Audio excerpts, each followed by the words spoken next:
Hi there, this is Ranjit and I have the Xiaomi Redmi 2 Prime with me, and in this video we'll be doing the full in-depth review. And this Xiaomi Redmi 2 Prime is a little bit different from the Redmi 2. With this Redmi Prime, now we have 16 gigabytes of internal storage and 2 gigabytes of RAM. So it actually competes with the Lenovo A6000 Plus and the Euphoria.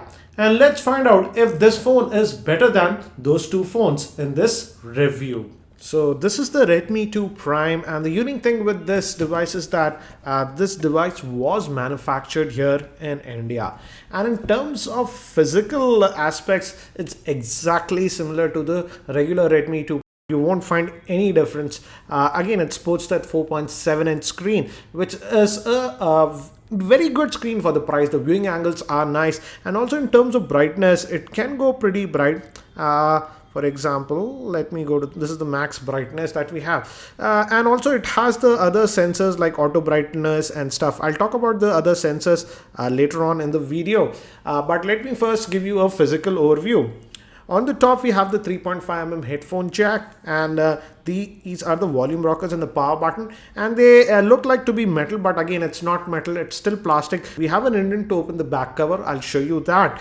And here we have the micro USB slot and the main microphone, and on this end we have actually nothing. Moving to the front facing camera, it's just a 2 megapixel shooter, whereas the rear facing camera is a 8 megapixel shooter with LED flash. And we also have a secondary noise cancellation mic over here, and this is opening for the speaker, and the speaker is actually really loud. Again, we have the Mi branding, and the back cover, as I mentioned, can be easily opened. And as you can see, this is the battery that we have, and the battery is user replaceable. Let me show you. You can just pop out the battery like this, and it's a 2200 milliamp hour battery. We also have a micro SD card slot, 2 slots for SIM cards. They accept micro SIM, and both these slots are actually 4G enabled. So that's a good thing in my opinion. And in terms of battery life, I would say the battery life is above average. I would say I wouldn't say it's the best that I've seen, but it could easily last for a full working day in my opinion. And in terms of screen on time, I was getting anywhere between 3 hours 50 minutes of screen on time to about 4 hours 25 minutes of screen on time. So in terms of battery life, I would say it does a good job. And I would say yes, if we compare with the Lenovo A6000 Plus and the Euphoria, they might have 5% better battery life, but still I would say overall, considering the form factor, the battery life is really good. Also, in terms of the in-hand feel, the in-hand feel of this device is very good, as it has just that 4.7-inch screen. So even using it with a single hand, it is very comfortable, and it is comfortable to hold, though it's entirely made up of plastic. Now, if we talk about the camera, as I mentioned, the rear facing camera is a 8 megapixel shooter with LED flash, and again, it runs the standard Xiaomi user interface that we have seen. I won't go in depth over this because I've already covered all these aspects in my dedicated camera review that I did. A link will be in the YouTube show notes. And I would say in terms of the pictures that I could capture outdoor, if you take the pictures come out to be really good in my opinion. But when we move to indoor lighting conditions and in artificial lighting conditions, I would say the camera performance was just average. I won't say it's bad, but again, I did expect a little bit better. But again, when we talk about shots taken in ample lighting and outdoor conditions, I would say the camera performance was among the best that we have seen, again, in budget-oriented devices. So the camera performance is okay, I would say. But now if we move to the front facing camera, I would say the front facing camera was not that great. It's not bad, but again, it's also not that great. As you can see from the sample shots, it's just okay in my opinion and not that sharp. Now, if we move to the UI, it runs the Mi UI. That's the same with almost all Xiaomi devices. That's the same with this one also. And if we go to the settings, it's out of the box, it runs on the Mi UI 6. There is also a beta version of Mi UI 7 available. But if we talk about the Android version, it's still on the Android version 4.4.4, that is KitKat. And I'm not sure if this device would be getting the Android Lollipop. But the improvement with this Prime is that, as you can see, it has 2 gigabytes gigabytes of RAM, whereas the regular Redmi 2 just had 1 gigabyte of RAM. So we have double the amount of RAM. And in fact, if we kill all the apps, this is the multitasking tray that we have, and if we kill all the apps, as you can see, we can get about 1.2 gigabytes of RAM free out of that 2 gigabytes. Also, in terms of internal storage, here it's a major improvement, I would say, and this will be ideal for people who play a lot of games or install a lot of apps. We have 16 gigs of internal storage. Let me show you. Here, if we go to the additional settings and if we go to the storage, we have 16 gigabytes of storage, and I've installed a ton of apps and even games, and still, as you can see, we have ample storage left. Also, we can add a micro SD card. As you can see, I have added a 16 gigabyte micro SD card, but again, the entire apps cannot be moved to the SD card. But some of the apps do allow some part of the app to be moved to the SD card. But again, if you expect the entire app to be moved to the SD card, that's not possible.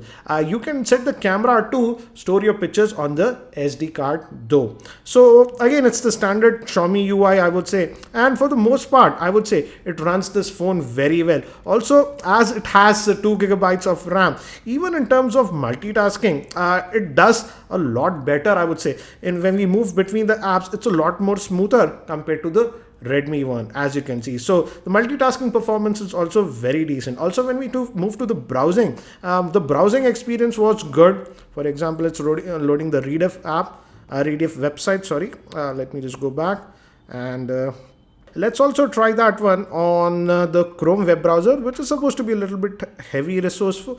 And as you can see, even with this Chrome web browser, it loads it very good. And again, as I mentioned, even in multitasking, it does a fairly good job. And some of you have asked me if WhatsApp works on it. The WhatsApp does work on it, as you can see. But one thing I did notice that the automatic SMS verification did not work. So that's the only thing. The setup, I had to use that, manual calling option to verify the account. But after that, WhatsApp works perfectly.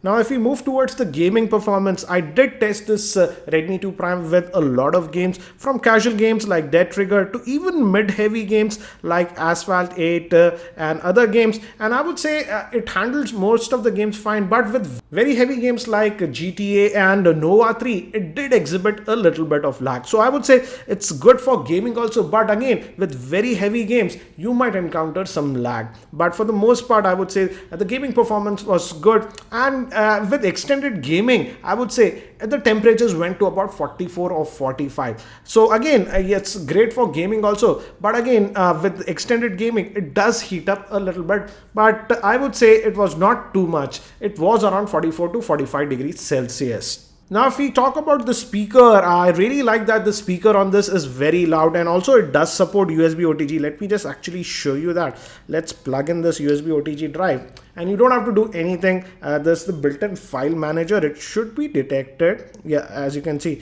it detected that. And if you go to tools, there was a built-in file manager. Yeah, file explorer is there, and you can use this to access the contents that are available on this one. For example, if we go to the videos, let's try to play this nature video, and we'll use the default video player. And let me maximize the volume. And as you can see, the sound output is good. It's loud, I would say. And also in terms of viewing angles, it's good. So considering the price point, I would say the screen quality is good, and it does support USB OTG out of the box. And the good thing is that the speaker is loud. In fact, if you have watched my dedicated gaming review, I had to lower down the speaker volume because it was very loud. So no complaints regarding the speaker. Also, when we move to the cellular call quality, the cellular call quality was also very good. And let me actually show you the speaker output. In fact, let's dial this number and let's put it on the speaker. Welcome to the ASL prepaid service. To select language, press 1. To know the balance, so as you can see, it's loud and clear. And another good thing is that you can also record the voice calls if you would like. So that option is also there. So in terms of cellular call quality, I had no problems with this device. So what do you feel about the Redmi 2 Prime? As we have seen from the review, overall the performance of this phone is really good considering the price point. In India it sells via Flipkart and Amazon for rupees 7,000, and for that price I would say the phone's performance was overall very good. And now if we compare it with the nearest competitors, I would say both with the Lenovo A6000 Plus and the Euphoria, this Redmi 2 Prime goes slightly ahead. In fact, I would say if we talk even about the camera performance, the rear facing camera is better on this Redmi 2 Prime. Another con that I think is there with this device is that the front facing camera is a little bit weak, and also regarding the Android updates, it's still stuck on Android KitKat, and I'm not sure if this device would be updated to Android Lollipop. But still, considering the pros and cons, I would say this Redmi 2 Prime for the price of around 7,000 is an excellent buy. I've also posted other videos on this Redmi 2 Prime, like its camera review and its gaming review, so you can check out that for more info. Thanks for watching this video. This is Ranjit, and I hope to see you in my next video.